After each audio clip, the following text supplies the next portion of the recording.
नमस्कार विद्यार्थी मित्रांनो, विदर्भ IAS अकॅडमीच्या ऑनलाईन प्लॅटफॉर्ममध्ये मी डॉक्टर समाधान पाटील तुम्हा सर्वांचं स्वागत करतो. मी डॉक्टर समाधान पाटील 2019च्या MPSCच्या निकालातनं मला असिस्टंट कमिशनर ऑफ पोलीस किंवा deputy superintendent of police he post मिळालेली आहे.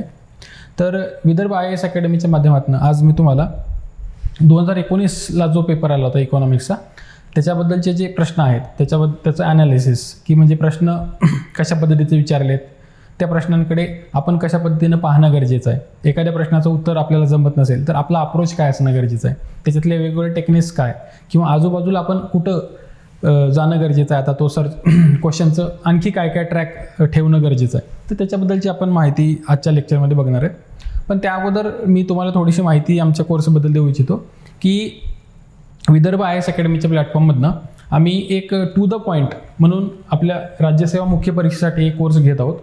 टू द पॉईंट कोर्स की ह्या कोविडच्या पिरियडमध्ये एखादी चांगला कोर्स अवेलेबल असावा जो की सगळ्या विद्यार्थ्यांना ऑनलाईन राज्यसेवेच्या मुख्य परीक्षेसाठी महत्त्वपूर्ण ठरेल अशी खूप मागणी होती. त्याच्यामुळं मी आणि माझे मित्र एकत्र येऊन GS 1, 2, 3, 4 हे चारही पेपर आणि मराठी इंग्रजी सब्जेक्टिव्ह आणि ऑब्जेक्टिव्ह याच्याबद्दलचा एक कोर्स एकदम टू द पॉईंट म्हणजे आयोगाला काय अपेक्षित आहे, आपण कशा पद्धतीचा अभ्यास करणं एक्सपेक्टेड आहे, याच्याबद्दल चारही पेपर आणि मराठी इंग्रजी सहित एकदम टू द पॉईंट शिकवलेले आहेत. ह्याच्यासोबतच ह्याचे प्रश्न कसे विचारले गेलेले आहेत याच्या अगोदर, तर त्या प्रश्नाबद्दलची सुद्धा चांगल्या पद्धतीनं त्याचं ॲनालिसिस करून आणखी कसा अप्रोच पुढं आपल्याला ठेवणं गरजेचं आहे याच्याबद्दलची माहिती पण त्याच्यामध्ये दिलेली आहे. तर हा कोर्स तुम्ही विदर्भ IAS अकॅडमीचा जो ॲप आहे, एज्युकेशन ट्री मीडियाने बनवलेला ॲप आहे, त्या ॲपवर तुम्ही तो ॲप डाउनलोड करा आणि त्याच्यावरनं तुम्ही ते सबस्क्राईब करू शकता तो ॲप. तर ह्याच्यासोबतच इकॉनॉमिक्ससाठी म्हणजे GS 4चा जो भाग आहे 110 मार्काला अर्थशास्त्र हा भाग विचारला जातो. तर हा अर्थशास्त्राचा भाग सुद्धा आपण या अकॅडमीच्या माध्यमातून त्या ऑनलाईन ॲपवर अवेलेबल आहे. तर ह्या कोर्समध्ये मी स्वतः डॉक्टर समाधान पाटील हा विषय शिकवतो तुम्हाला अर्थशास्त्र. आणि या अर्थशास्त्राने तुम्हाला काय देणार मी, तर या विषयाचा जो सिलेबस मेन्शन केला आहे याचं टू द पॉईंट डिटेल शिकवलं जाणार. ह्याच्यासोबतच ह्याचे सॉफ्ट कॉपी PDF फॉर्मॅटमध्ये नोट्स दिल्या जाणार.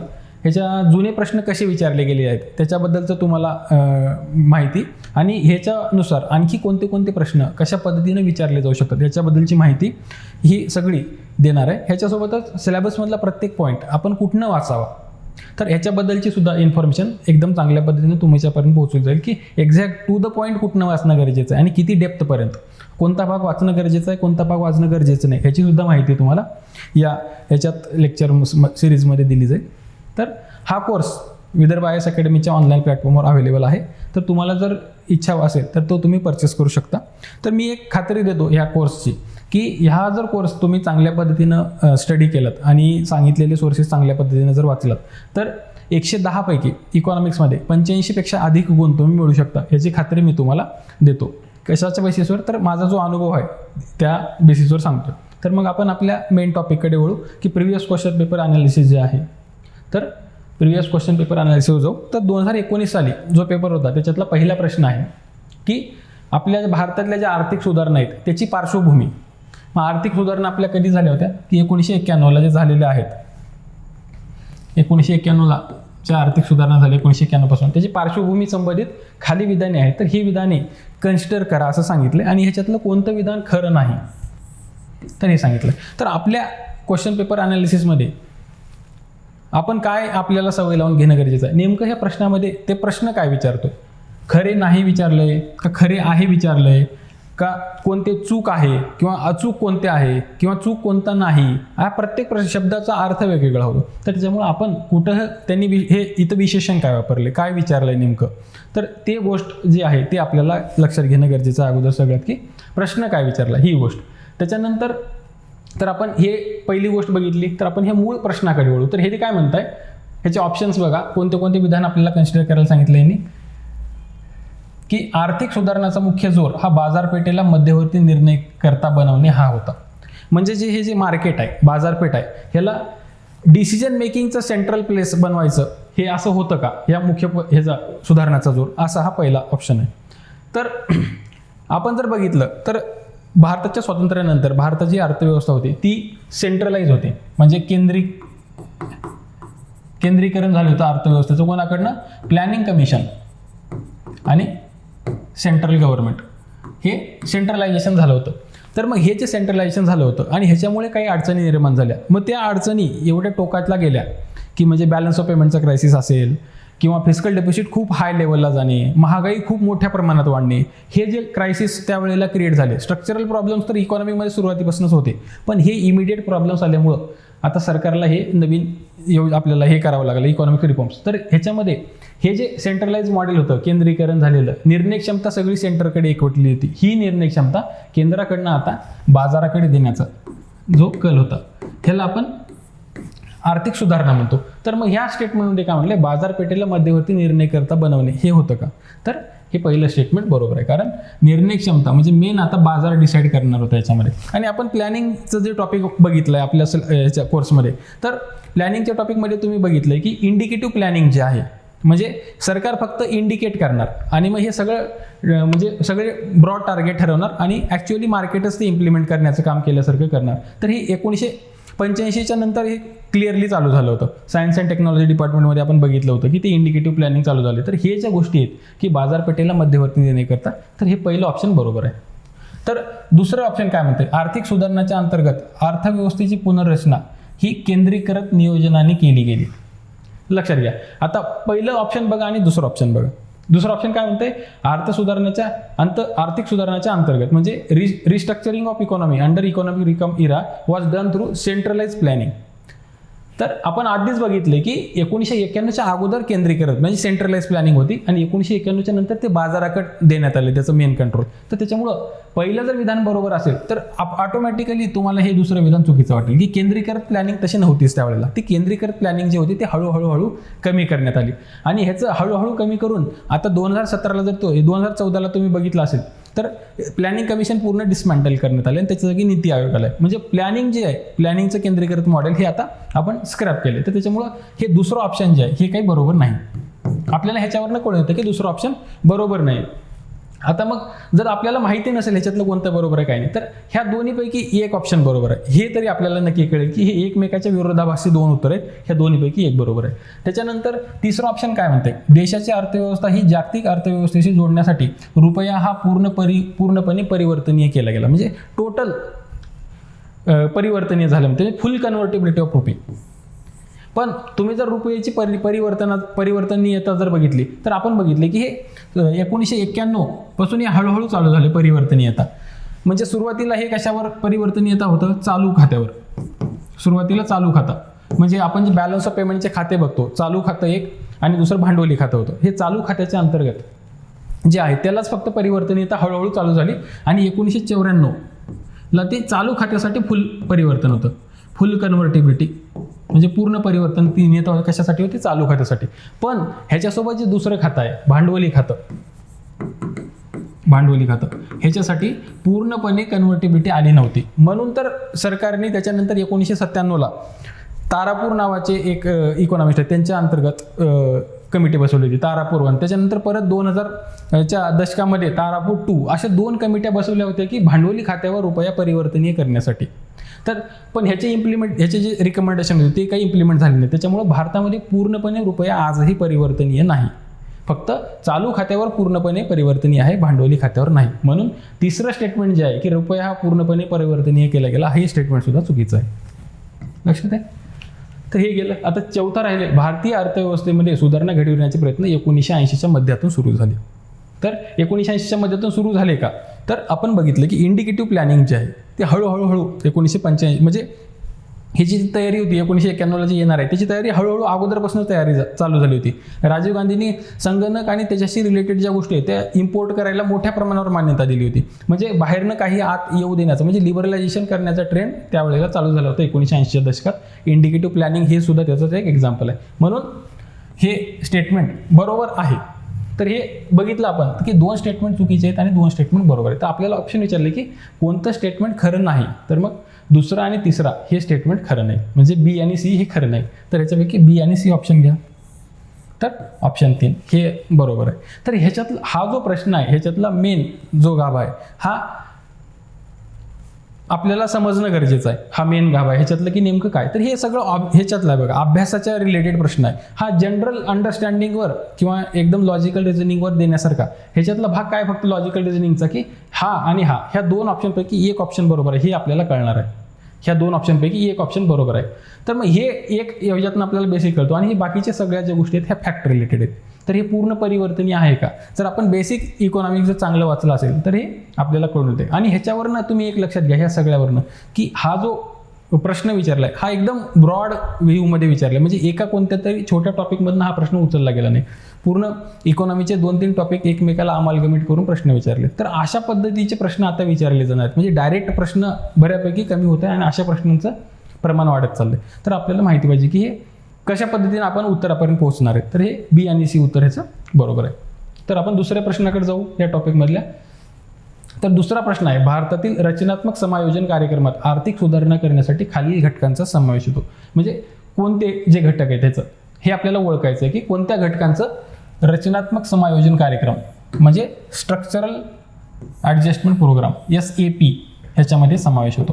तर ही SAP कसं अशी आहे, परत एकदा लक्षात घ्या, हे इकॉनॉमिक रिफॉर्मच्याच रिलेटेड आहे. हा प्रश्न सुद्धा इकॉनॉमिक रिफॉर्मच्याच रिलेटेड आहे. जे इकॉनॉमिक रिफॉर्म 1991 आले त्याच्याशी रिलेटेड हा सुद्धा प्रोग्राम आहे, स्ट्रक्चरल ॲडजस्टमेंट प्रोग्राम. हे आपल्याला ह्या स्ट्रक्चरल ॲडजस्टमेंट प्रोग्रामचा कॉम्पोनंट कोणता आहे हे आपल्याला लक्षात घ्यायचं आहे, हे आपल्याला माहीत पाहिजे. तर तुम्ही जर लक्षात घेतलात की इकॉनॉमिक रिफॉर्म्स जे आहेत हे कसे आले किंवा इकॉनॉमिक रिफॉर्मचे कॉम्पोनंट कोणते कोणते होते, आपण बघितलं होतं की इकॉनॉमिक रिफॉर्म येण्याच्या अगोदरचं इमिडिएट परिस्थिती काय होती. तर आपलं फिस्कल डेफिसिट जे आहे, वित्तीय तूट, राजकोषीय तूट हे खूप वाढली होती, खूप मोठ्या प्रमाणात वाढली होती. महागाई खूप मोठ्या प्रमाणात वाढली होती. वित्तीय तूट आणि महागाई हे. परत आपलं एक्सचेंज रेट म्हणजे बॅलन्स ऑफ पेमेंटचा प्रॉब्लेम आला होता आपल्याला. बॅलन्स ऑफ पेमेंट क्रायसिस हे सिच्युएशन आली होती. म्हणजे आपल्याला आता फक्त शेवटी 2च आठवडे शिल्लक राहतील, 2च आठवडे पुरतील एवढेच पैसे आपल्याकडे शिल्लक राहिले होते. म्हणजे डॉलरच्या माध्यमातून फॉरेन एक्सचेंज जे आहे ते शेवटी 2च आठवडे पुरेल, जे की आपल्याला लागणारं इम्पोर्ट हे करेल. हे असं 2च आठवड्याचं शिल्लक राहील. तर हे इमिडिएट प्रॉब्लेम होते. तर हे प्रॉब्लेम सुद्धा डील करण्यासाठी इकॉनॉमिक रिफॉर्ममध्ये काही चेंजेस झाले आणि ह्याच्यासोबतच काही आपल्या इकॉनॉमीमध्ये काही स्ट्रक्चरल प्रॉब्लेम होते आणि हे स्ट्रक्चरल प्रॉब्लेम दूर करण्यासाठी काही स्ट्रक्चरल इनिशिएटिव्ह घेण्यात आले. तर आपला जो प्रश्न आहे, आपला प्रश्न काय विचारतोय की स्ट्रक्चरल ॲडजस्टमेंट काय झाली, कोणते प्रोग्राम्स आले, तर ते आपल्याला त्याचं उत्तर आपल्याला देणं गरजेचं आहे, लक्षात ठेवा. तर मग हे जे रिफॉर्म आहेत हे दोन ह्याच्यामध्ये आले. एक स्थैर्याचा कार्यक्रम किंवा स्थैर्याची मेजर्स, त्याला इंग्रजीमध्ये म्हणतात स्टॅबिलायझेशन मेजर्स किंवा स्थैर्याचे उपाय असं पण, स्टॅबिलायझेशन मेजर्स. तर ह्या स्टॅबिलायझेशन मेजरमध्ये म्हणजे इमिडिएटची जी परिस्थिती आहे हे वाईट आहे आणि आता फक्त स्टॅबिलिटी करायची आहे, असं जे मेजर्स आहेत ते येतात स्टॅबिलायझेशन मेजरमध्ये. आणि जे लॉंग टर्म मेजर आहेत म्हणजे हे शॉर्ट टर्म मेजर आहेत, लक्षात घ्या. स्टॅबिलायझेशनचे मेजर हे शॉर्ट टर्ममध्ये घेणं गरजेचं आहे आणि स्ट्रक्चरल ॲडजस्टमेंट जे आहे हे लॉंग टर्ममधले आहेत.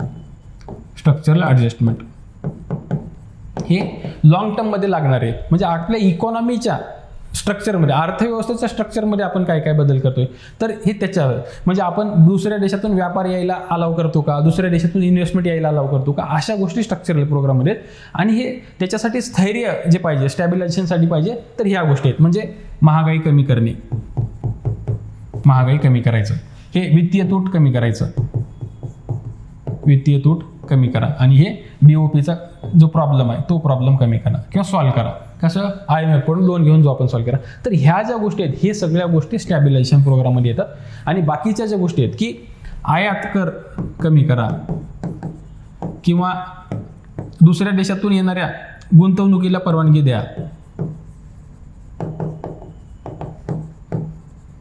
प्रायव्हेट सेक्टरला गुंतवणूक करायला परवानगी द्या, त्याला वेगवेगळ्या सेक्टरमध्ये अलाव करा, हे जे आहे हे स्ट्रक्चरमध्ये, हे लॉंग टर्ममध्ये राहणार आहेत ही गोष्टी, लक्षात ठेवा. तर हे असे होते स्ट्रक्चरल ॲडजस्टमेंट. तर आपल्याला प्रश्न काय विचारतोय की स्ट्रक्चरल ॲडजस्टमेंट प्रोग्राम आहे त्याचे खालीलपैकी कोणते कॉम्पोनंट. जर आपल्याला ही माहिती असेल की स्टेबिलायझेशन मेजर्सचे कोणते कॉम्पोनंट आहेत आणि स्ट्रक्चरल मेजरचे कोणते कॉम्पोनंट आहेत, तर ते आपल्याला लगेच त्या प्रश्नाचं उत्तर येते.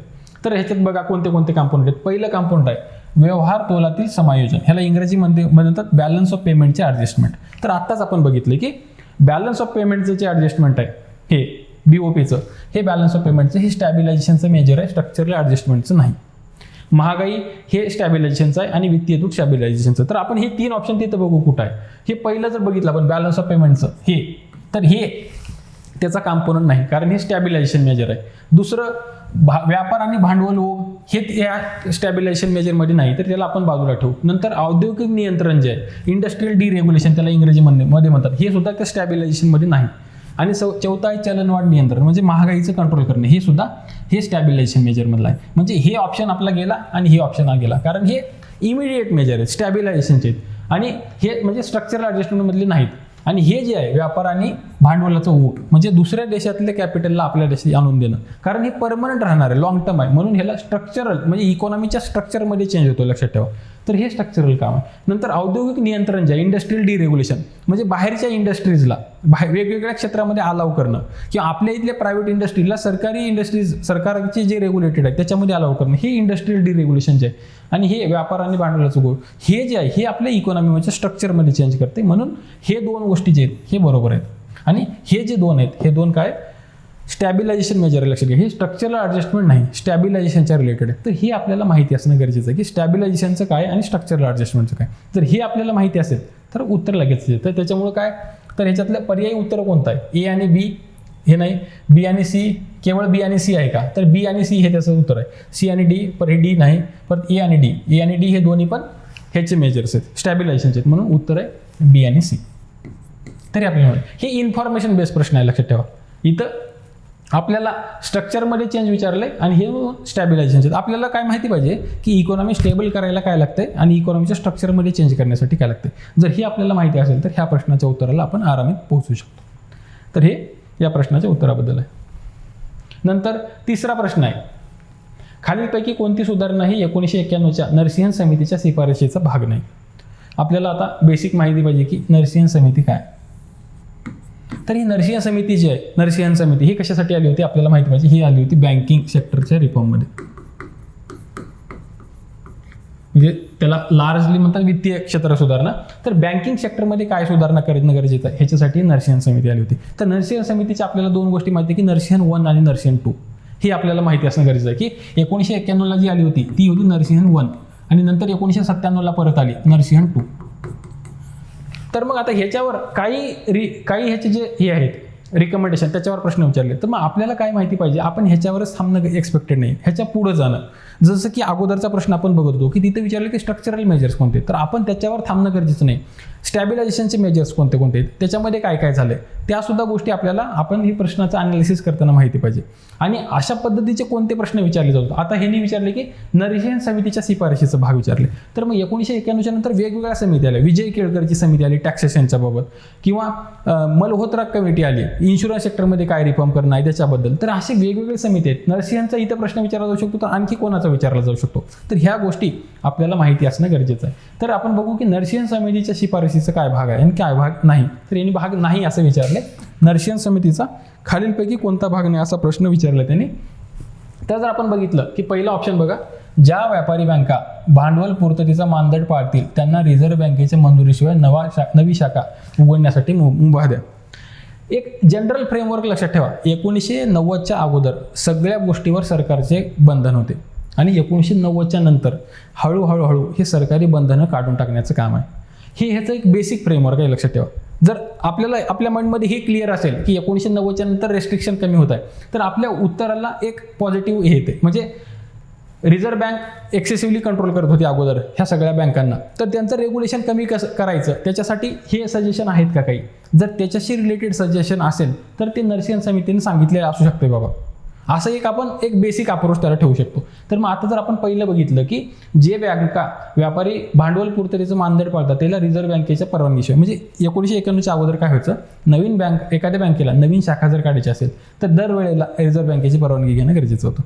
तर मग ह्यानं काय म्हणलं, ह्या नरसिंहन समितीने काय सांगितलं की कॅपिटल ॲडिक्वसी रेशो नावाचा एक शब्द आहे. कॅपिटल ॲडिक्वसी रेशो म्हणजे किती टक्के कॅपिटल बँकांनी त्यांच्याकडे ठेवायचं, ते लोनच्या मार्फत द्यायचं नाही, असं एक नॉर्म त्या बेसलने दिलेलं आहे. बेसल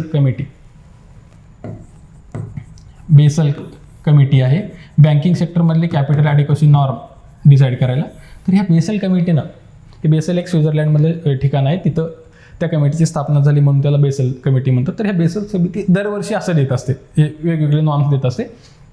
तर जे बँका म्हणजे बेसलचं नॉर्म जर एखाद्याने फॉलो केलं तर ती बँक एकदम चांगली आहे, म्हणजे त्याचं हेल्थ चांगलं आहे असं ते कन्सिडर केलं जातं. तर मग ह्यांनी म्हणलं की रिझर्व्ह बँकेच्या परवानगीशिवाय जर कॅपिटल ॲडिक्वेसी नॉर्म तुम्ही पाळत असेल तर परवानगी द्या. तर हे उत्तर असू शकते, लक्षात ठेवा. म्हणजे बँकेतलं रेस्ट्रिक्शन कमी करायला आता हे, तर हे बरोबर असू शकते. नंतर बँकेच्या कर्जावरील व्याजदराचे थर कमी केले गेले, म्हणजे जे व्याजदर होतं जास्त त्याचं जे हे स्टेप्स ते कमी करण्यात आले. व्याजदराचं म्हणजे त्याचं किती टक्के व्याज घ्यायचं आहे किंवा आणखी काही काही त्याचे हे कोणत्या क्षेत्रासाठी किती व्याज द्यायचं आहे हे जे होतं हे सगळं हे कमी करण्यात आले. तर हे असू शकतं, लक्षात ठेवा. हे सुद्धा रेस्ट्रिक्शन कमी करण्याचं एक माध्यम आहे. नंतर CRR आणि SLR यांच्यात पुरेशी वृद्धी म्हणजे वाढ करा असं म्हणलं. तर आपल्याला ह्याचं हे बरोबर आहे का नाही हे कळण्यासाठी आधी आपल्याला CRR आणि SLR काय माहिती पाहिजे.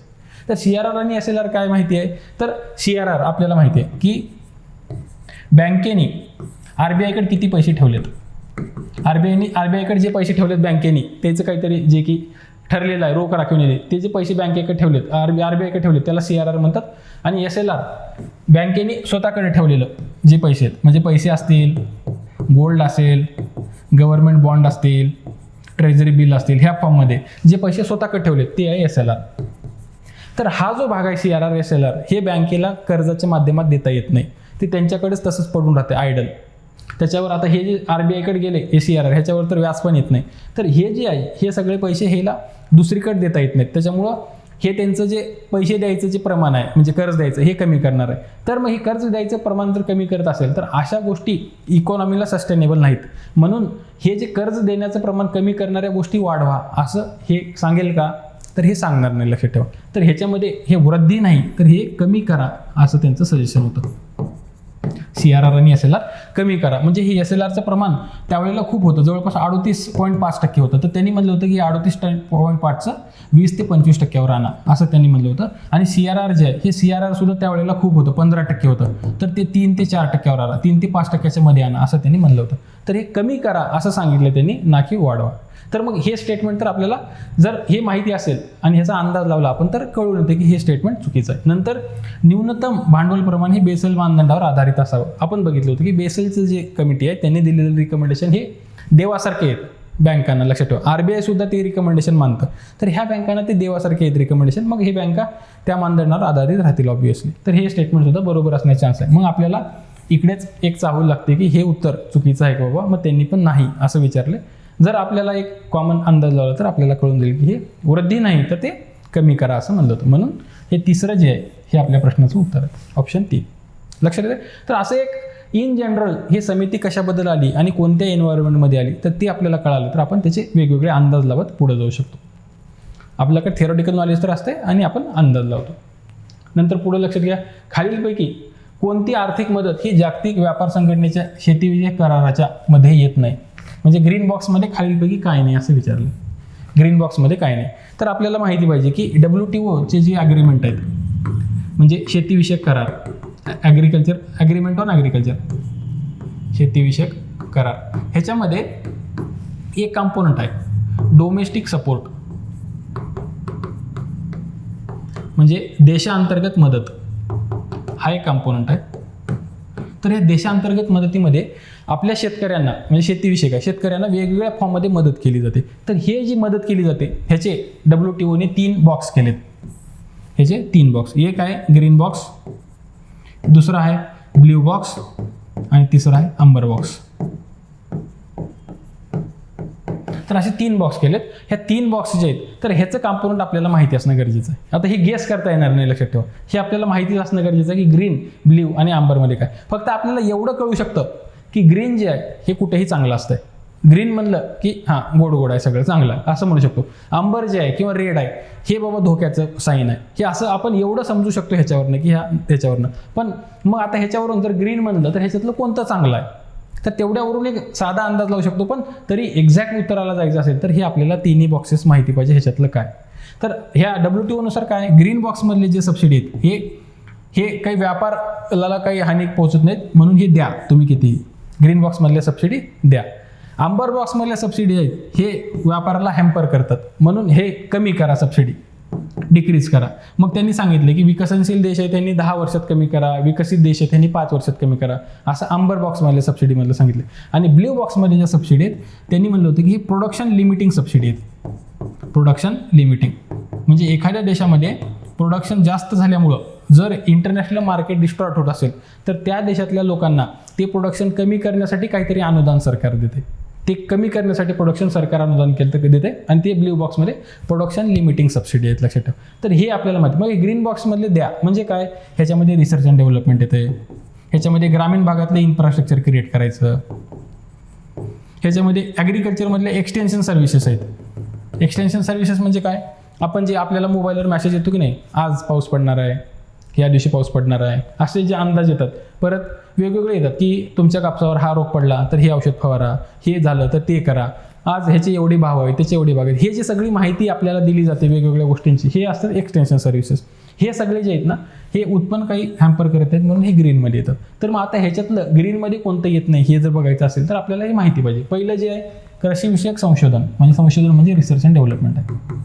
लक्षात घ्या, रिसर्च अँड डेव्हलपमेंटमधलं हे कशात येते, ग्रीनमध्ये आलं.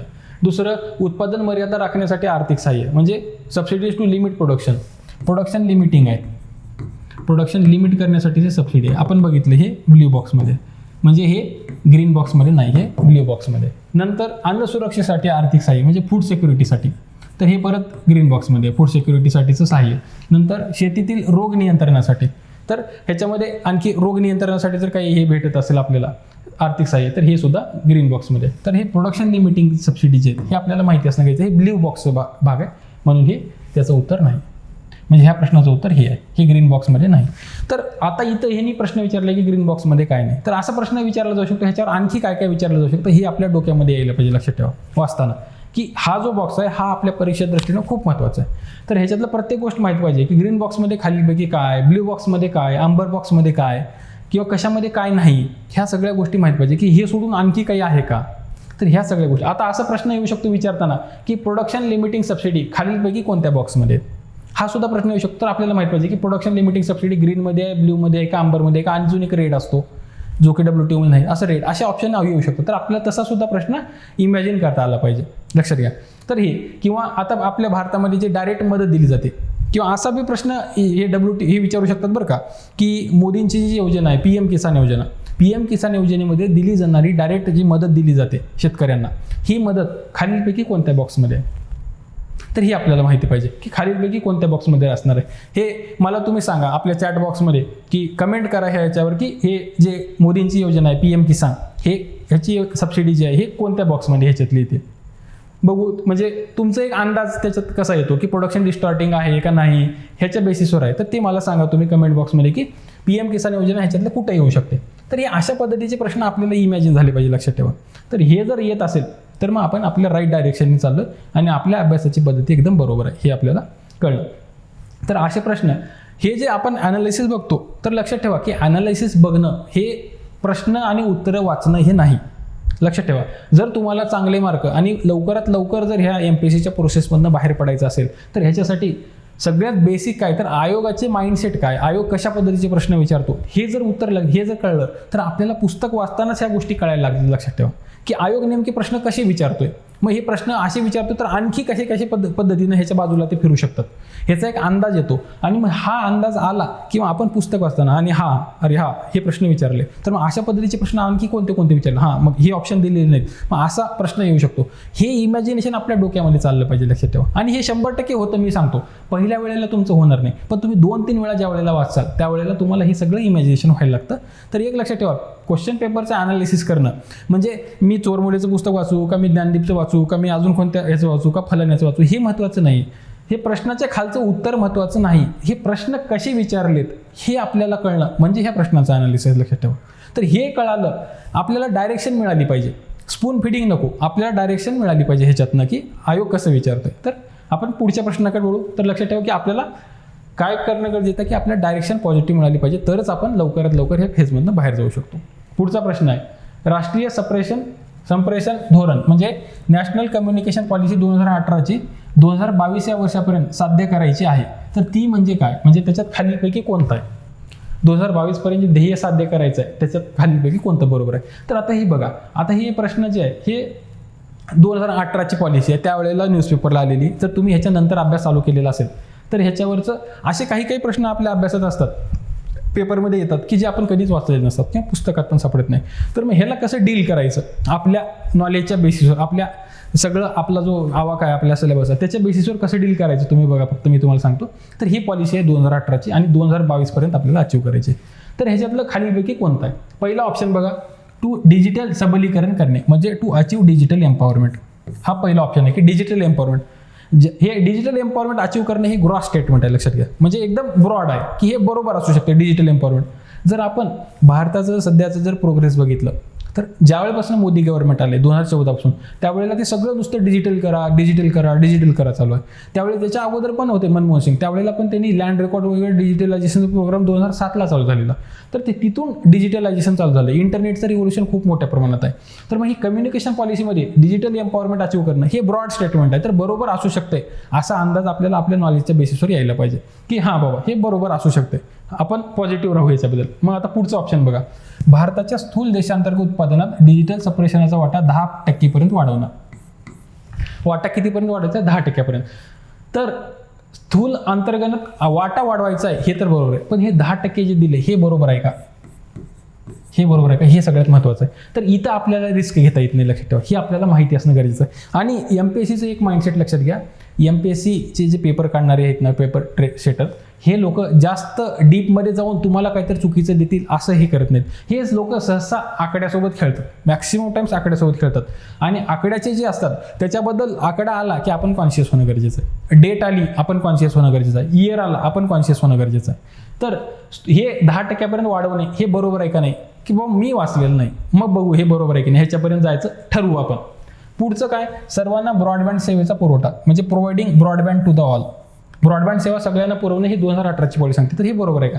तर आपण जर सगळं बेसिक तुम्ही चांगलं वाचलेलं असेल, वेगवेगळ्या स्कीम्स वगैरे, तर नॅशनल ऑप्टिकल फायबर मिशन नावाची एक योजना UPA सरकारच्या काळात चालू झाली होती. आणि त्या योजनेनुसार 2015 पर्यंत, ते 2012च होतं, 2012 पर्यंत सगळ्या ग्रामपंचायत ज्या महत्त्वाच्या 2.5 लाख त्या ग्रामपंचायतला ब्रॉडबँड कनेक्टिव्हिटी देणं, ब्रॉडबँड कनेक्टिव्हिटी सगळे 2.5 लाख ग्रामपंचायतपर्यंत देणं हे 2012ला अचीव करायचं होतं, लक्षात ठेवा.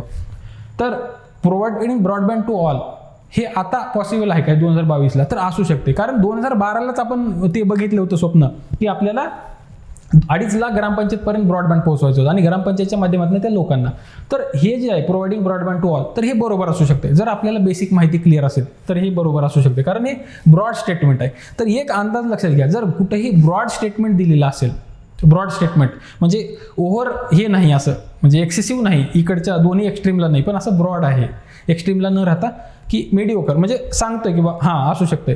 म्हणजे जसं की असं एक्झाम्पल घ्या, वर्ल्ड बँक आहे समजा, वर्ल्ड बँक हे पॉवर्टी इलिमिनेशनसाठी कार्य करते. तर असू शकते बघा की वर्ल्ड बँक डेव्हलपमेंटसाठी काम करते आणि डेव्हलपमेंटचं एक आस्पेक्ट आहे की देशामधली गरिबी दूर करणं. तर असं असू शकते, असं एक माइंडसेट हे लक्षात ठेवा. तर हे जे झालं हे प्रोव्हाइडिंग ब्रॉडबँड टू ऑल, हां हे असू शकते, हां तर असू शकते. नंतर enhancing India's contribution to global value chain, जागतिक मूल्य साखळीत भारताचे योगदान वाढवणे. जागतिक मूल्य साखळीत, तर मग हे काय म्हणतंय, म्हणजे मूल्य साखळीत म्हणजे काय, दुसऱ्या देशात एखादी वस्तू तयार होती तर त्या वस्तूमध्ये आपल्या देशाचा कॉम्पोनंट असावा, आपल्या देशातून काहीतरी तयार केलेलं तिथं असावं, असं असू शकते का? तर ही नॅशनल कम्युनिकेशन पॉलिसी जी आहे, म्हणजे ह्याच्यामध्ये जे इक्विपमेंट लागणार आहेत, ह्याच्यात ज्या गोष्टी लागणार आहेत, जे गोष्टी, तर ह्या चेनमध्ये ह्याच्यात लागणाऱ्या गोष्टींमध्ये आपल्या देशाचं काहीतरी असावं असं एक स्टेटमेंट आहे. तर हे बरोबर असू शकते, तर हे स्टेटमेंट ब्रॉड आहे, तर बरोबर असू शकते असा एक अंदाज आपण लावू शकतो. बरोबर असू शकते की नाही? तर मग आता जर समजा आपल्याला कळत नसेल आणि आपण आता मेजर कशाशी संबंधित आहे, एक हे 10% बरोबर आहे की नाही ह्याच्याशी संबंधित आहे आणि हे बरोबर आहे की नाही ह्याच्याबद्दल संशय येतो आपल्याला समजा, तर MPSC हे खूप सोपी प्रश्न विचारले, खूप सोप्या पद्धतीचे, आणि ह्यांचा जो माइंडसेट आहे ना प्रश्न विचारणाऱ्या लोकांचा खूप साधा आहे. म्हणजे हे जास्त डोक्याला टेन्शन घेत नाही, टेन्शन न घेता एवढं सोपे ऑप्शन टाकतात. ह्याला लवकरात लवकर कसं ट्विस्ट करता येते, तर ह्यांना लवकरात लवकर आकड्याच्या बाबतीत ट्विस्ट करता येते आणि आकडे मोस्टली हे खोटे चुकीचे देत असतात. जर असे स्टेटमेंट, म्हणजे अशा स्टेटमेंटमध्ये जर असे स्टेटमेंट दिलेत आणि हे 3 स्टेटमेंट ब्रॉड आहेत आणि एक आकड्याचं स्टेटमेंट आहे, तर मोस्ट प्रॉबेबली असं असतं की हे आकड्याचं जे स्टेटमेंट आहे ते चुकीचं असण्याचं. आणि हे जर ब्रॉडली जर करेक्ट हे आपल्याला बरोबर वाटत असतील तर आपण बिनधास्त ह्या 3 ऑप्शनकडे बरोबर आहेत म्हणून जायला पाहिजे आणि हे चुकीचं आहे म्हणून जायला पाहिजे. तर मग ह्याचं उत्तर जर बघितलं आपण तर आता बघा ह्यांनी सगळीकडे 3 ऑप्शन दिलेत, म्हणजे एक ऑप्शन चुकीचं आहे कोणतं तर ह्याच्यातलं. तर मग आपला संशय एक ऑप्शन हे ह्याच्यावर आहे, हे माहीत नाही बाबा आपल्याला. पण आणि हे मला हे दोन्ही पण बरोबर वाटतात आणि हे पण मी जवळपास हो नाही असं आहे. तर मग हे 2 ए आणि सी बरोबर आहे आणि डीला थोडासा आहे, पण बी बद्दल मला संशय आहे. तर मग बी एक्सक्लूड करून अजून असं कोणतं ऑप्शन आहे का? ए बी सी ए, इथं बी नाही, म्हणजे हे दुसरा ऑप्शन जो आहे. आता हे इकडं बी आहे, इकडं बी आहे, इकडं बी आहे. तर मग ही दुसरा ऑप्शन बरोबर असू शकते का? ह्या बाबूपर्यंत आपण पोहोचू शकतो, लक्षात ठेवा. तर असं आपण उत्तरापर्यंत जाणं गरजेचं आहे, अशा प्रश्न बघतो. तर मग हे जे नॅशनल कम्युनिकेशन पॉलिसी होती त्याच्यामध्ये त्यांनी म्हणलं होतं की डिजिटल कम्युनिकेशनचा वाटा 8% वाढवा. ह्याच्यामध्ये अजून होतं की एम्प्लॉयमेंट जे आहे ते 40 लाख लोकांना, म्हणजे 4 दशलक्ष 40 लाख लोकांना एम्प्लॉयमेंट द्या. हे असं सुद्धा त्यांनी त्याच्यामध्ये, म्हणजे 40 लाख लोकांना ह्या पॉलिसीच्या अंतर्गत एम्प्लॉयमेंट हे वाटा 8% वाढवा. हे असं वेगवेगळे ह्या गोष्टी यांनी सांगितल्या होत्या. मग हे असले जे आकडे आहेत ना, हे आकड्यामध्येच मोस्टली चुका करतात, हे आपल्याला चुकवतात. तर हे आपल्याला एक कॉमन सेन्स आपल्याला लावता आला पाहिजे, लक्षात ठेवा. तर हे प्रश्न आहे. आता आपण पुढच्या प्रश्नाला जाऊ की हे काय म्हणतात, निर्गुंतवणुकीची रणनीती जी आहे,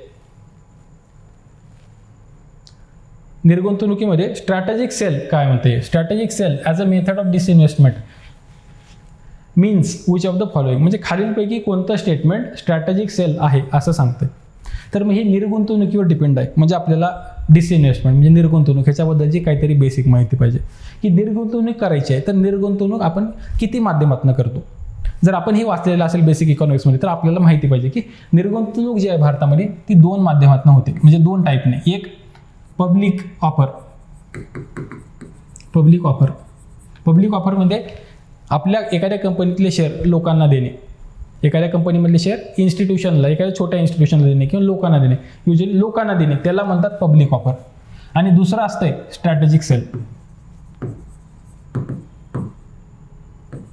स्ट्रॅटेजिक सेल. ह्या स्ट्रॅटेजिक सेलमध्ये काय होतंय, हे लोकांना विकत नाही, लक्षात ठेवा. हे काय करतात, एखाद्या कंपनीला विकतात, एखाद्या मोठ्या, आणि जे कंपनी की ते पुढं चालू शकते आणि जर यांनी शेअर जास्त दिले तर त्या कंपनीलाच त्याचं मॅनेजमेंट हँडओव्हर करतात. तर हे त्याचं दुसरं कंपोनंट असतं की स्ट्रॅटेजिक सेल. म्हणजे मोस्टली स्ट्रॅटेजिक सेलमध्ये काय होतं, मॅनेजमेंटसुद्धा त्या लोकांना दिलं जाते आणि 50%पेक्षा जास्त शेअर हे स्ट्रॅटेजिक सेलच्या अंतर्गत विकले जातात. तर हे दुसरं आहे. आणि पब्लिक ऑफर म्हणजे काय, लोकांना दिले जाते. तर मग आपण ऑप्शन बघू की स्ट्रॅटेजिक सेलची जी पद्धत आहे त्याच्याबद्दल काय म्हणलं. सार्वजनिक क्षेत्रातील उपक्रमांचे शेअर हे किरकोळ गुंतवणूकदार किंवा संस्थाला, किरकोळ गुंतवणूकदार म्हणजे काय, जे हे काय म्हणतात त्याला, कंझ्युमरवाले छोटे छोटे गुंतवणूकदार आहेत ते, किंवा लोक जे आहेत ते, त्यांना. तर मग हे जे आहे हे किरकोळ गुंतवणूकदाराला देत नाहीत, लक्षात ठेवा. स्ट्रॅटेजिक सेल म्हणजे मोठा वाटा द्यायचा आहे त्यांना, मॅनेजमेंटच्या सहित ते पण. तर हे किरकोळ गुंतवणूकदाराला हे देत नाहीत, म्हणून पहिलं ऑप्शन येणार नाही आपलं. दुसरं, सार्वजनिक क्षेत्रातील उपक्रमांचे शेअर एखाद्या कार्यक्षम खाजगी भागीदाराला विकले जाते. म्हणजे एखाद्या कार्यक्षम म्हणजे इफिशियंट प्रायव्हेट पार्टनर आहे, लक्षात ठेवा. तर इफिशियंट प्रायव्हेट पार्टनरला ते विकले जातात कारण त्याचं मॅनेजमेंट पण त्याला चाललंय. तर हे चान्स आहे, हे प्रश्न हे उत्तर असण्याचं. नंतर उपक्रमाचे व्यवस्थापन आणि कर्मचारी स्वतः उपक्रमाचे शेअर विकत घेतात. हे स्वतः जर घेत असतील तर हे नाही आहे, लक्षात ठेवा. हे बायबॅक जे एक पद्धती असते ती, हे त्याच्यामध्ये हे नाही, स्वतः आणखी त्या बायबॅकपेक्षा पण वेगळं. तर हे स्वतः जर शेअर विकत घेत असतील तर ते नाही, कारण कर्मचारी आणि व्यवस्थापन जर बघितलं आपण तर हे मल्टिपल लोक आहेत. हे मल्टिपल लोक हे विकत घेणं म्हणजे हे त्याच्यामध्ये येत नाही स्ट्रॅटेजिक सेलमध्ये, कारण ह्याचं मॅनेजमेंट जे आहे हे मल्टिपल लोकांकडे जाणार आहे. त्याच्यामुळे हे स्ट्रॅटेजिक सेलचा भाग नाही. आणि हे म्हणतात वरीलपैकी कोणतेही नाही, म्हणजे हे ऑप्शन तर गेला. तर मग इथं ऑप्शन आपल्याकडे कोणता अवेलेबल आहे, तर हा म्हणजे आपण जे वाचलंय त्याच्यानुसार सार्वजनिक क्षेत्रातील उपक्रमाच्या एखाद्या खाजगी कंपनीला, कार्यक्षम खाजगी कंपनीला देणं, ह्याला स्ट्रॅटेजिक सेल म्हणतात. तर आपल्याला हे बेसिक इन्फॉर्मेशन असेल तर ह्या प्रश्नाला आपण चांगल्या पद्धतीने अप्रोच करू शकतो. तर हे झालं 6वा प्रश्न. पुढचा प्रश्न बघू आपण 7वा.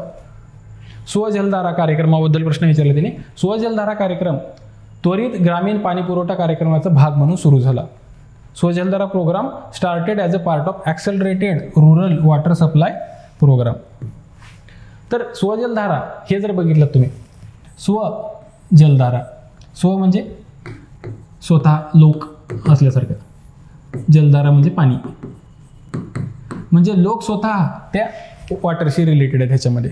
एवढं तुम्ही त्या नावावरून लक्षात ठेवा. त्याच्यावरनं आपल्याला एखादी ऑप्शन इलिमिनेट करता येतो का त्या नावावरनं, हे आपल्याला लक्षात घेणं गरजेचं आहे. तर पहिलं ऑप्शन बघू. पहिल्या ऑप्शनबद्दल आपल्याला काही माहिती नाही की ओके बाबा ठीक आहे काहीतरी आहे. दुसरं, स्वजलधारा कार्यक्रमाचा उद्देश विकेंद्रित आणि समुदाय व्यवस्थापित ग्रामीण पाणी पुरवठा कार्यक्रमाला प्रोत्साहन देणे आहे.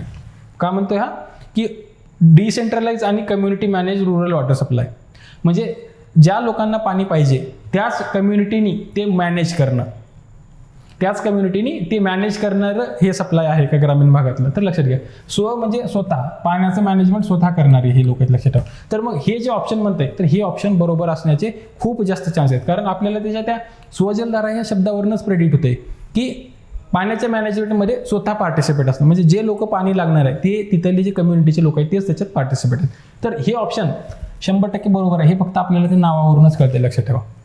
एक ऑप्शन आपला बरोबर आहे. नंतर स्वजलधारा कार्यक्रमात 30% सामुदायिक योगदान आहे आणि केंद्र सरकारचे अनुदान म्हणून प्रकल्प खर्च 70% पुरवत आहे.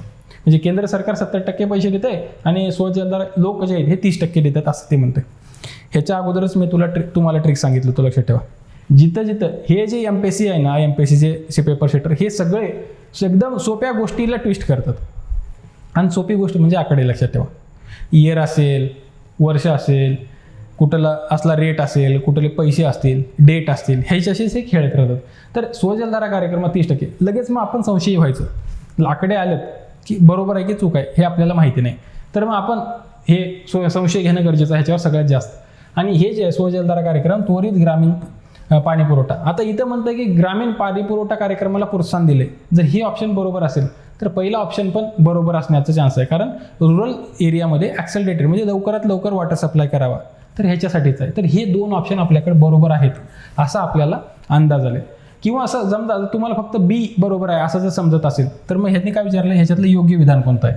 तर आपल्याला कळाले की B बरोबर आहे. लक्षात घ्या, आपल्याला कळाले B बरोबर आहे. तर B कुठं आहे, इथं B आहे, इथं B आहे आणि इथं पण B आहे, 3 ठिकाणी B आहे आणि इथं नाही. म्हणजे आपला हा ऑप्शन तर कटला, म्हणजे हा ऑप्शन आपलं उत्तर नाही, लक्षात ठेवा. हा नाही. आता ह्या 3पैकी एक आहे आणि आपण ह्याच्यामुळं हे पण बरोबर येते की A बरोबर आहे. ह्याच्याकडे पण आलो की A बरोबर आहे. जर A आणि B 2 बरोबर आहेत असं जर आपल्याला कळालं तर A आणि 2 B कुठे आहेत, A आणि B इथं आहे, म्हणजे हे ऑप्शन बरोबर असू शकते. B आणि C इथं A नाही, म्हणजे हे सुद्धा ऑप्शन आपलं कटलं. लक्षात आले. आता आपल्याकडे राहिले 2च ऑप्शन, A B आणि वरीलपैकी सर्व, ह्या दोन्हीपैकी एक आहे. इथं आकडे आहेत. जर आपल्याला माहितीच नसेल, हे माहिती असेल तर मग तर उत्तर आलंच. माहिती जर नसेलच तर आपण आकड्यावर नेहमी संशय ठेवा, लक्षात नेहमी संशय घ्या, आकड्यांवर नेहमी संशय घ्या. तर मग आता इथं तुमचं 50-50 आहे आणि हे जे कार्यक्रम आहे स्वजलधारा ह्याच्यामध्ये समुदाय जे आहे, समुदाय म्हणजे ग्रामीण समुदाय हे 10% कॉन्ट्रीब्युशन आहे आणि केंद्र सरकारचं 90% कॉन्ट्रीब्युशन आहे. त्याच्यामुळं हे जे ऑप्शन आहे 30% 70% हे चूक आहे. लोकांचं 10% आहे, केंद्राचं 90% आहे, म्हणून हे C ऑप्शन चूक आहे आणि पहिला आणि दुसरा बरोबर आहे. म्हणून पहिला जे आहे हे आपलं उत्तर आहे.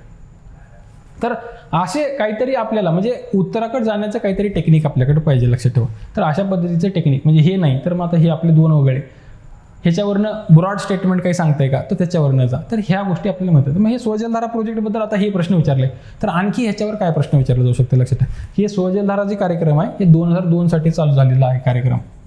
तर सध्या ह्याच्यानंतर हे स्वजलधारा कार्यक्रम एक national rural water supply program होता.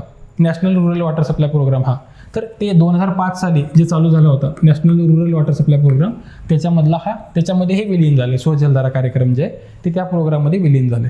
तर तुम्ही ज्या वेळेला हे national rural water supply program ऐकाल 2005चा, की सगळ्या लोकांना ह्याच्यामध्ये काय होतं, नॅशनल रुरल वॉटर सप्लाय प्रोग्राममध्ये 1 लाख गावांपर्यंत आणि 1 कोटी घरांपर्यंत नळ जोडणीच्या माध्यमातून वॉटर सप्लाय करायचं होतं. तर त्याचा कार्यक्रम होता ते national rural water supply programme. तर त्या प्रोग्रामच्या अंतर्गत हे स्वजलधारा कार्यक्रम आता विलीन करण्यात आला आहे. ते मग आता हे 2005चं होतं. मग नंतर आता नवीन गव्हर्नमेंट आलं 14पासून, त्यांनी मग त्याच्या पुढे गेले. जलजीवन मिशन आले. आता लक्षात ठेवा, सध्या जलजीवन मिशन आले जलशक्ती मिनिस्ट्रीच्या अंतर्गत आणि त्याच्यामध्ये म्हणताय की ते प्रत्येक खेडं आणि प्रत्येक घर ह्याच्यापर्यंत आम्ही नळाने वॉटर सप्लाय करणार. कधीपर्यंत, 2024 पर्यंत हे जलजीवन मिशन आहे.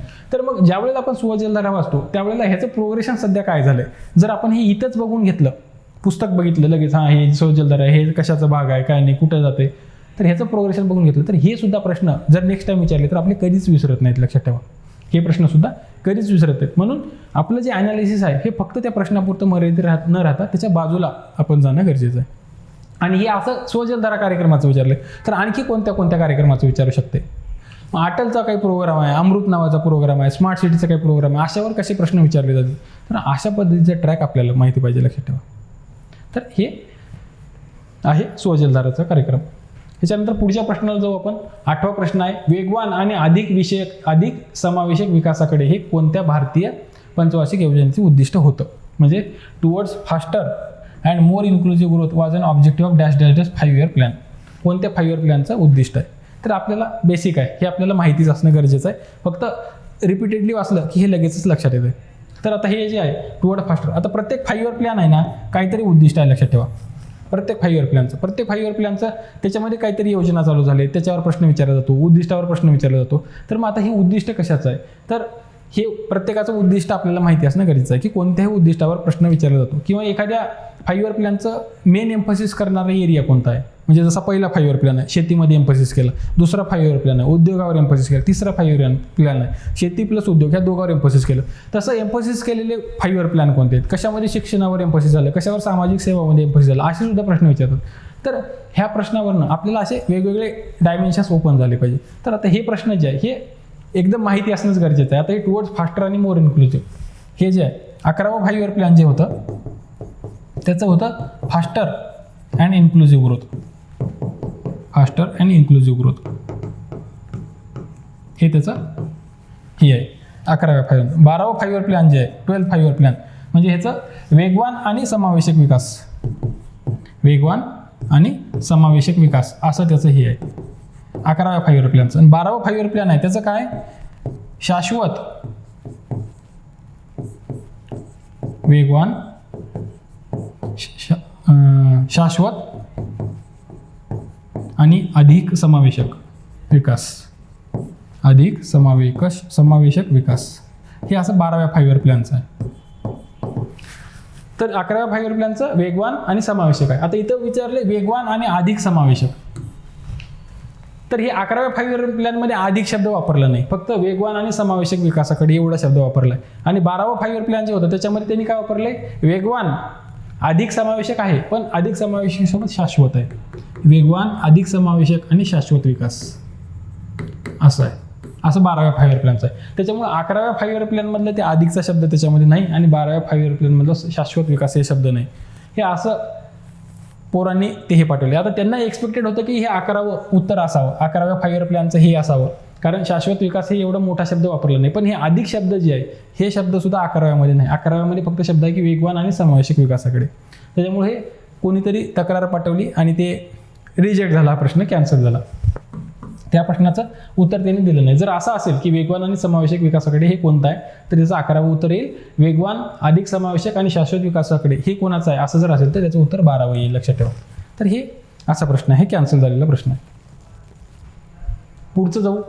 पुढचा प्रश्न आहे सगळ्यात आयोगाचा एकदम चांगला टॉपिक आहे. सगळ्याच परीक्षेला प्रश्न विचारतो, प्री असो, मेन्स असो, PSI असो, MPSC असो, UPSC असो, कशात पण हा प्रश्न विचारले जातात. तर नवी दारिद्र्य रेषा आणि त्याचे मोजमाप नव्याने करण्यासाठी 2009 मध्ये खालीलपैकी कोणत्या समितीने शिफारशी केल्या होत्या. तर हे ऑब्जेक्टिव्ह आहे एकदम, आपल्याला फक्त हे माहीत पाहिजे. 2009 साली पॉवर्टीचं मेजरमेंट करण्यासाठी कोणती कमिटी होती, कोणत्या कमिटीचं रिकमेंडेशन दिले. तर आता ह्याच्यातली एक कमिटी आपल्याला माहिती यायचं उत्तर, पण ह्याच्यावरनं अजून काय काय प्रश्न विचारले जातात हे आपल्याला गोष्ट कळणं गरजेचं आहे. तर हे प्रश्न ज्या वेळेला बघतो तर आपल्याला सुरुवातीपासून पॉवर्टीच्या कमिटीज इयरनुसार आठवल्या पाहिजेत, त्यांचे रिकमेंडेशन आपल्याला ब्रॉडली थोडे कळाले पाहिजेत. तर पॉवर्टीची जर तुम्ही कमिटी बघितली तर नोडल एजन्सी कोण आहे पॉवर्टी मोजण्यासाठी, तर नियोजन आयोग.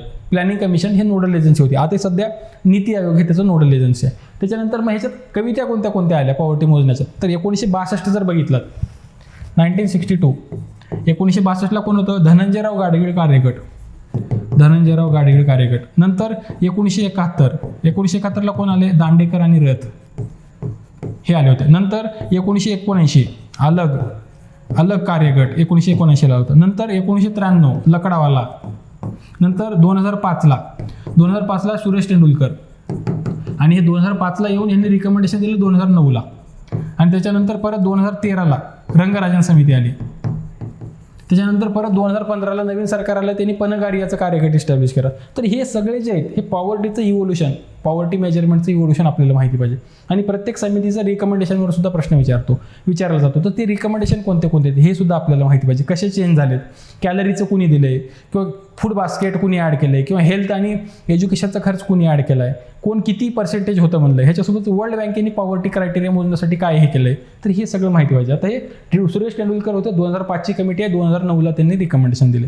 म्हणून हे 2009चं जे शिफारशी आहेत हे कोण दिले, तर तेंडुलकर समिती. तर हे प्रश्न बघताना आपल्याला हे सगळं इव्होल्युशन आपल्याला माहिती असणं एक्सपेक्टेड आहे, किंवा ह्याचा आपल्याला आपल्या डोक्यामध्ये उहापोह होणं गरजेचं आहे. आणि ह्याच्यासोबतच ह्या तेंडुलकर समितीसोबत हे बाकीचं काय, बाकीचे जे ऑप्शन दिलेत हे सुद्धा माहिती असतं. आता हे दांडेकर रथ आहे, हे आपल्याला माहिती झालं आता की 1971ला आली होती, 2009ला नाही, हे गेलं. नंतर हे ब्रह्मानंद आहे, PR ब्रह्मानंद समिती. अशी कोणती समिती होती का? मग हा नाव कुठं आलं होतं आपल्याला? आपण जर प्लॅनिंगमध्ये बघितलं असेल तर ब्रह्मानंद आणि वकील मॉडेल आलं होतं. ब्रह्मानंद आणि वकील वेजगुड मॉडेल आलं होतं, की भारताचं जे मॉडेल होतं इंडस्ट्रियलायझेशनचं त्याच्या विरोधात यांनी ब्रह्मानंद आणि वकील यांनी हे मॉडेल दिलं होतं. प्रतिमान त्यांचं एक वेगळं होतं, वेजगुड मॉडेल. तर हे ब्रह्मानंद त्यांच्याशी रिलेटेड. नंतर नरसिंह समिती आपण ऑलरेडी बघितली आहे की बँकिंग रिफॉर्मच्या रिलेटेड आहे, पॉवर्टी मोजण्याशी नाही. मग हे ऑप्शन आपले लगेचच एलिमिनेट होतात. आता दांडेकरच माहिती आहे, हां हे नाही बा 1971ला होतं, लय जुनं आहे. मग हे आपल्याला एकच ऑप्शन राहून तो तेंडुलकर. तर ते आपल्याला एकतर ऑब्जेक्टिव्हिटी माहिती असेल तर लगेच उत्तर येतं, काहीच काळजी करायची गरज नाही. पण ह्या गोष्टी आपल्याला माहिती त्याच्यासोबत राहणं गरजेचं आहे ज्या वेळेला आपण ॲनालिसिस म्हणतो, कारण ह्याच्यावर पण प्रश्न वेगवेगळे विचारले जातात. पुढचा प्रश्न आहे आपल्या सिलेबसमधला, राजीव गांधी ग्रामीण विद्युतीकरण योजना या भारत सरकारने एप्रिल 2015 मध्ये सुरू केलेल्या योजनेचे महत्त्वाचे उद्दिष्ट काय होतं? आता हे आपल्याला फक्त एवढंच एक्सपेक्टेड आहे ह्याच्यामध्ये, ह्याचं लॉंग फॉर्म काय लक्षात ठेवा. बाकी काहीही मॅटर करत नाही ह्या परीक्षेमध्ये, ह्याच्यात प्रश्नामध्ये. फक्त एकच तुम्हाला एवढं एक्सपेक्टेड आहे ह्या प्रश्नातनं की राजीव गांधी ग्रामीण जीवनदायी योजना, ग्रामीण विद्युतीकरण योजना, एवढंच माहिती पाहिजे. राजीव गांधी ग्रामीण विद्युतीकरण योजना एवढं माहिती झालं की तुम्हाला याचं उत्तर येते. तुम्ही स्वतः फक्त ऑप्शन वाचून बघा, तुम्ही स्वतःच उत्तर काढायला याचं. पहिलं ऑप्शन काय, शहरी संसाधन प्रकल्पामध्ये खाजगी भागीदारीस प्रोत्साहन देणे. विद्युतीकरण आहे का याच्यामध्ये कुठं? आणि ग्रामीण शब्द आहे का? हे ग्रामीण म्हणते, राजीव गांधी ग्रामीण विद्युतीकरण योजना. तर ग्रामीण बी नाही, शहरी म्हणले गेला, आणि नंतर विद्युतीकरणाचं काहीच नाही, मग तो गणला. नंतर भारतामध्ये विजेचा वार्षिक दरडोई उत्पन्न वापर करा. भारतामध्ये विजेचा वार्षिक दरडोई उत्पन्न वापर करा, हे ह्याच्याशी रिलेटेड उद्दिष्ट असू शकते का? वार्षिक म्हणले बाबा विजेचं म्हणलंय तर मग उत्तर बरोबर असू शकते की एक आपल्याला अंदाज येतो की 100% लगेच इलिमिनेट नाही करता येत ह्या उत्तराला. ते ठेवा तसंच की हे गेलाय, हा तसाच आहे. नंतर सर्व ग्रामीण घरांना वीज उपलब्ध करून देणे, म्हणजे ग्रामीण भागातल्या घरांना वीज उपलब्ध करून देणे. एक ग्रामीण, दुसरं विद्युतीकरण, ह्या दोन्ही शब्दाच्या अर्थ ह्याच्यात लागतात, दोन्ही शब्दाचे अर्थ लागतात. ह्याच्यामुळं मोस्ट प्रॉबेबिलिटी आता इकडे जाण्याचे चान्स आहे आपल्याकडे. नंतर तिसरं, ग्रामीण संसाधनाचा विकास करणे. संसाधनाचा विकास आपल्याला करायचा नाही, रिसोर्सेसचा. इथं आपल्याला वीज प्रोव्हाइड करायचे कोणाला तरी, तर मग हे ऑप्शन पण गेला. तर आपल्याकडे हे दोन ऑप्शन राहिले.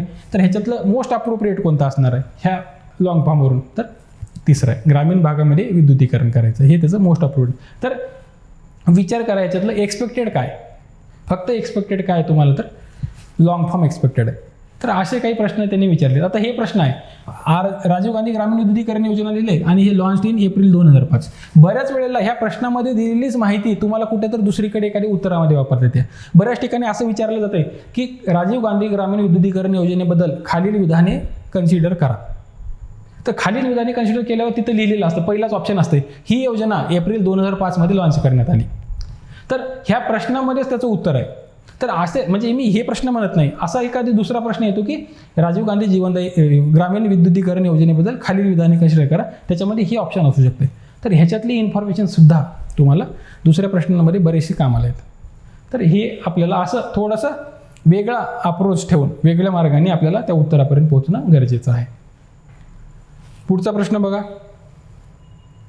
सन 2014 मध्ये डॅश डॅशच्या क्षेत्रात खाजगी गुंतवणुकीस परवानगी देण्यात आली. 2014 मध्ये खालीलपैकी कोणत्या क्षेत्रामध्ये खाजगी गुंतवणुकीला परवानगी देण्यात आली? आपल्याला माहिती पाहिजे की आपण आता कसं आहे, काही काही गोष्टी माहिती नसतात. समजा आता 2014ला कोणी करंट अफेअर्सचा अभ्यास आपण करत नव्हतो 2014च्या आत्ता, तर मग हे आपल्याला कसं माहिती राहणार? एकतर आपल्या पुस्तकामध्ये हे ट्रॅडिशनल माहिती दिली आहे का, ते दिली असेल तर ते माहीत राहणार, किंवा मग काहीतरी लॉजिक आहे का आपल्याकडे. मग आपल्याला हे खाजगी क्षेत्र कधीपासून आले बाबा, कोणत्या क्षेत्रात किंवा कोणत्या क्षेत्रात नाही, तर आपल्याला माहिती की आता हे शस्त्रास्त्रे आणि दारूगोळा आहे. समजा की शस्त्रास्त्र आणि दारुगोळामध्ये प्रायव्हेट इंडस्ट्री आहे का बाबा, आपण विचार करतो. तर हां, प्रायव्हेट इंडस्ट्री काही काही आहेत बाबा. रिलायन्स कुठं प्रायव्हेट हे तयार करते, म्हणजे दारुगोळा ह्याचे त्याचे प्रायव्हेटचे हे आहेत का, हां थोडंसं वाचल्यासारखं वाटते. तर मग आपल्याला याचं शाश्वत नाही, आपण राहू दे त्याला. दुसरं औष्णिक ऊर्जा. औष्णिक ऊर्जा आहे म्हणजे हे दगडी आता हे काय केले बघा, यांनी इथं औष्णिक ऊर्जा दिले आणि इथं ॲटॉमिक एनर्जी दिले. बघितलं तुम्ही, हे अणुऊर्जा, ॲटॉमिक एनर्जी म्हणजे अणुऊर्जा असे ते. औष्णिक म्हणजे दगडी कोळशापासून तयार झालेली ऊर्जा. तर मग हे ऑप्शन जे आहेत ना, असे ऑप्शन दिले की काहीतरी गोंधळ होतोय. तर मग आता हे अणुऊर्जा आहे. अणुऊर्जेमध्ये आपण कुठं वाचलेलं असतंय का, ज्या वेळेला आपण ते हे गोष्टी बघत असतो की भारतामध्ये कोणत्या कोणत्या ह्याच्यामध्ये प्रायव्हेट इन्व्हेस्टमेंट अलाउड नाही किंवा फॉरेन डायरेक्ट इन्व्हेस्टमेंट अलाउड नाही. तर आता आपण जे तिथं वाचलंय त्याच्यामध्ये क्रिटिकल जे सेक्टर असतात ना, त्याच्यामध्ये असं खाजगी गुंतवणूक अलाउ करत नाहीत. मग ह्याच्यातलं क्रिटिकल सेक्टर कोणते कोणते आहेत ते आपल्याला बेसिक कळायला पाहिजे. मग सगळ्यात क्रिटिकल सेक्टर कोणता असतो की अणुऊर्जेचा, ज्याच्यापासून आपण अणुऊर्जा तयार करतो. लक्षात येते. मग ती अणुऊर्जा तयार करतो, ॲटॉमिक एनर्जीचे जे प्लांट आहेत ते एकदम क्रिटिकल असतात. तर त्याच्यामध्ये परवानगी देत नाहीत बाबा. हां, एक असा अंदाज येतो. पण जर तुम्ही वाचलेला असेल तर भारतामध्ये असे 2च सेक्टर आहेत ज्याच्यामध्ये हे खाजगी गुंतवणुकीला परवानगी नाही किंवा फॉरेन डायरेक्ट इन्व्हेस्टमेंटला परवानगी नाही. एक आहे अणुऊर्जा आणि दुसरं आहे रेल्वे ऑपरेशन.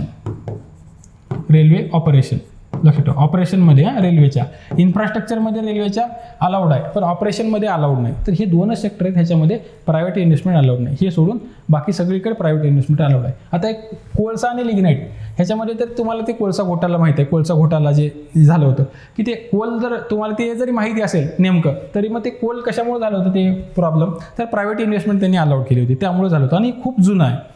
तर त्याच्यामुळं हे ऑप्शन आपल्याला लगेच काढून टाकता येते. परत हे रेल्वे इन्फ्रास्ट्रक्चर आहे. इन्फ्रास्ट्रक्चरमध्ये आता खूप गुंतवणूक करणं गरजेचं आहे. जर आपण हे वाचलेलं असेल तर आपल्याला कळतेच की ॲटॉमिक एनर्जी ह्याच्यामध्ये अलाउड नाहीच आहे आता. आणि रेल्वे इन्फ्रास्ट्रक्चरमध्ये आहे का, तर रेल्वे ऑपरेशनमध्ये नाही आणि रेल्वे इन्फ्रास्ट्रक्चरमध्ये आहे असं आपल्या पुस्तकामध्ये दिलेलं आहे. तर हे ऑप्शन गेला आपला, ॲटॉमिक एनर्जी गेला. आणि आर्म ॲम्युनिशन आपण कन्फ्यूज होतो की असू शकते बाबा ते की रिलायन्स वगैरे काहीतरी तयार करत होते, मग ते आर्म ॲम्युनिशनमध्ये प्रायव्हेट इंडस्ट्रीला असू शकते का, तर ते आहे. आणि मग हे 2014मध्ये कोणाला दिले, तर मग हे रेल्वे इन्फ्रास्ट्रक्चरला दिलं होतं त्यांनी 2014मध्ये. रेल्वे ऑपरेशनमध्ये अजून पण अलाउड नाही, अणुऊर्जेमध्ये अजूनही अलाउड नाही फॉरेन डायरेक्ट इन्व्हेस्टमेंट. रेल्वे इन्फ्रास्ट्रक्चरमध्ये 2014पासून अलाउड केले, इन्फ्रास्ट्रक्चरमध्ये अलाउड केले. तर हे आपल्याला उत्तर आहे चौथा. तर असं काहीतरी एक बेसिक आपल्याकडे यायला पाहिजे. एक तर आपण वाचलेल्या इन्फॉर्मेशनवर कसं असतंय, थोडंसं आपण ॲन्सर इलिमिनेट करू शकतो वाचलेल्या इन्फॉर्मेशन. काही काही असते की आपल्याला वाचलेल्या इन्फॉर्मेशनच्या बेसिसवर इलिमिनेट करता येत नाही. तर मग त्यावेळेला काहीतरी वेगळं टेक्निक आपल्याला वाचावं लागतं की आपण आधी हे वाचलेलं होतं, आजूबाजूला वेगळे वेगळे इव्हेंट होते, त्या वेळेला आपल्याला ते आठवून एखादी ऑप्शन इलिमिनेट करावं लागतो. नंतर मानवी विकास निर्देशांकानुसार खालीलपैकी कोणते राज्य प्रथम क्रमांक पटकावते. डायरेक्ट विचारलं, ह्युमन डेव्हलपमेंट इंडेक्समध्ये कोणतं स्टेट पहिलं आहे. डायरेक्ट हे आपल्याला माहिती पाहिजे, ह्याच्यात काहीच ऑप्शन नाही. करंट अफेअर्स मध्ये असतं एक, किंवा मग दुसरं तुम्ही गेस करू शकता. गेस करंट अफेअर्स जर वाचलेलं असेल तर हे आपल्याला येते, जर वाचलेलं नसेल तर आपण गेस काय करू शकतो बाबा. एक आता हे मी विचारले बघा, in terms of human development which of the following state of India rank first. State विचारले आणि ऑप्शन बघा, महाराष्ट्र राज्य आहे, चंदीगड युनियन टेरिटरी आहे, केरळला राज्य आहे. चंदीगड कॅन्सल. कळते का, चंदीगड हे देणारच नाही. तर चंदीगड ह्याने उत्तर दिलं तर हे पोरं लगेच म्हणतील सर तुम्ही स्टेट विचारले, ही युनियन टेरिटरी आहे, हे प्रश्न कॅन्सल. लगेच हा प्रश्न जातो. त्याच्यामुळं प्रश्न जरी चांगला असला तरी तुम्हाला बरेच. आता तुमचं एक ऑप्शन गेलं आहे, आता राहिलेत हे 3 ऑप्शन की केरळला, महाराष्ट्र आणि नन ऑफ द अबोव. तर ह्याच्यातलं ह्युमन डेव्हलपमेंट इंडेक्समध्ये काय काय क्रायटेरिया आहेत, तर एज्युकेशनचा क्रायटेरिया आहे, लाईफ एक्सपेक्टन्सीचा क्रायटेरिया, पर कॅपिटा इन्कम आहे. तर ह्याच्यातलं कुणी आहे का बाबा, तर मग असू शकते का, महाराष्ट्र असू शकते का, तर असू शकते, डेव्हलप्ड स्टेट आहे, बऱ्यापैकी डेव्हलप स्टेट आहे. केरळला असू शकते का, तर आपण जर शिक्षण बघितलं तर आपल्यापेक्षा त्यांचं चांगलं आहे, लाईफ एक्सपेक्टन्सी आपल्यापेक्षा त्यांची चांगली आहे, तर महाराष्ट्रापेक्षा केरळला चांगलं आहे. हे तरी आपण एक अंदाज व्यक्त करू शकतो. मग महाराष्ट्र आपला एलिमेंट झाला. मग आता राहिलं काय, एक तर केरळला नाहीतर नन ऑफ द अबोव. हे दोन्हीपैकी एक उत्तर आहे. 50-50 आलं तर लक्षात घ्या तुम्ही. नुसतं कशाच्या बेसिसवर, ते शब्दाचा अर्थ आणि लॉजिक ह्याच्या बेसिसवर तुम्ही 50-50 आले की केरळला आणि नन ऑफ द अबोव. ह्या दोन्हीपैकी एक आहे. तर मग आपल्याला केरळला पॉझिटिव्हली नेहमी वाटत असते की केरळला चांगला आहे सगळ्या गोष्टींमध्ये आतापर्यंत, जे त्याचा उदो झाला आहे किंवा वेगवेगळे त्याचे इंडिकेटर चांगले आहेत म्हणून. तर मग आपण केरळाकडे जाऊ शकतो. तर मग केरळ ह्याचं उत्तर बरोबर आहे, लक्षात ठेवा. तर मग आता हे ज्या वेळेला आपल्याला कळाले की आता हे केरळ ह्याचं उत्तर बरोबर आहे, तर मग ह्याचं आपल्याला थोडंसं डिटेलिंग करणं गरजेचं आहे की पहिला केरळ आहे तर दुसरा कोण आहे, तिसरा कोण आहे. आता हे प्रश्न इथं विचारला आहे की ह्युमन डेव्हलपमेंट इंडेक्समध्ये पहिला कोण आहे. तर असं विचारू शकता की ह्युमन डेव्हलपमेंट इंडेक्स 2018 मध्ये महाराष्ट्राचा रँक किती आहे, महाराष्ट्राचा रँक किती आहे. तर हे आपल्याला माहिती पाहिजे ना की महाराष्ट्र कुठं आहे. तर मग हे असे ह्याच्याशी रिलेटेड गोष्टी आपल्याला नवीन माहिती पाहिजे की त्याच्यावर सुद्धा प्रश्न विचारला जाऊ शकतो. किंवा मग ह्याच्यावर सगळ्यात आता हे पहिला विचारलं आहे तर मग शेवटचं राज्य विचारलं जाऊ शकते. शेवटचं राज्य कोणतं आहे ते सुद्धा आपल्याला माहिती पाहिजे, लक्षात ठेवा. शेवटचं राज्य मग तिथं सगळे ऑप्शन देणार, यूपी देणार, बिहार देणार, मध्य प्रदेश देणार, झारखंड देणार. मग हे जवळजवळचे जर ऑप्शन आले तर आपल्याला कळणारच नाही. तर मग परत तिथं कोणता आहे हे आपल्याला माहिती पाहिजे. त्याच्यात बिहार आहे शेवटचं, खालून पहिला दुसरा खालून पहिला बिहार आहे, दुसरा यूपी आहे, पहिला जे आहे हे केरळ आहे, दुसरा जे आहे राज्य जर म्हणला तर गोवा आहे दुसरं राज्य, लक्षात ठेवा. पहिलं केरळ आहे, दुसरा गोवा हे राज्य आहे. आणि चंदीगड जे आहे हे युनियन टेरिटरी आहे. आणि हे टोटल जर कन्सिडर केलात स्टेट प्लस युनियन टेरिटरी मिक्समध्ये तर केरळला पहिला, चंदीगड दुसरा आणि गोवा तिसरा असं येते. तर मग राज्य विचारले म्हणून केरळला त्याचं उत्तर आहे.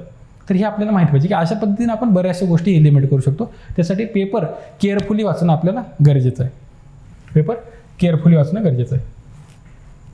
तर हे शेवटचा प्रश्न बघू आपण की 1995 सालच्या आंतरराष्ट्रीय सहकार संघटनेने डॅश डॅश हे सहकाराचे तत्व म्हणून स्वीकारले आहे. 1995 साल, लक्षात ठेवा. इयर सगळ्यात महत्त्वाचं इथं. आता इयर आणि इंटरनॅशनल कोऑपरेशन अलायन्स आहे.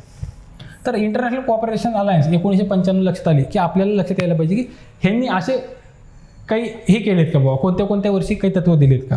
तर आपल्याला ह्याचं बेसिक आपल्याला माहिती असणं एक्सपेक्टेड आहे की ह्याचे जे बेसिक होते तत्व सुरुवातीचे ते रॉसडेल त्याचे तत्व होते.